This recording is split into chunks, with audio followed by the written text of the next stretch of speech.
আপনাদের সবচেয়ে ভালোবাসার ভালো লাগার যে জিনিসটি, এটি আমি আলোচনা শুরু করছি। তাহলে আপনারা কি চান যে আপনারা অনেক সম্মান এবং সম্পদের মালিক হবেন? এটা কি আপনারা চান? কেউ কেউ মনে মনে বলছে চাই, একটু প্রকাশ্যে বলতে লজ্জা লাগে, কিন্তু এমনিতেই এটা পাওয়ার জন্য তারা প্রচন্ড উদ্গ্রীব। ওয়া ইন্নাহু লিহুব্বিল খায়রি লাশাদীদ। সে সম্পদের ভালোবাসা তো প্রচন্ড প্রবল। আলহাকুমুত তাকাসুর হাত্তা যুরতুমুল মাকাবির কাল্লা সাউফা তা'লামুন সুম্মা কাল্লা সাউফা তা'লামুন। সম্পদের ভালোবাসা তোমাদেরকে তো দুনিয়া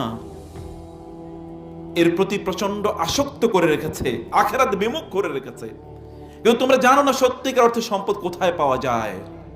সম্পদ পেতে হলে তোমাদেরকে যে কাজগুলো করতে হবে, প্রিয় ভাইরা বোনেরা, আপনাদেরকে যে কাজগুলো করতে হবে, প্রথমত যদি আপনারা সম্পদ যদি চান যে আল্লাহ সুবহানাহু ওয়া তাআলা আপনাদেরকে সম্পদ দেখ, সম্মান প্রদান করুক, যেটি আপনাদের জন্য কল্যাণকর হবে, তাহলে আপনাদের এক নম্বর যে কাজটি করা দরকার, সেই কাজটি হচ্ছে আল্লাহ সুবহানাহু ওয়া তাআলার কিতাবের কাছে আসা দরকার।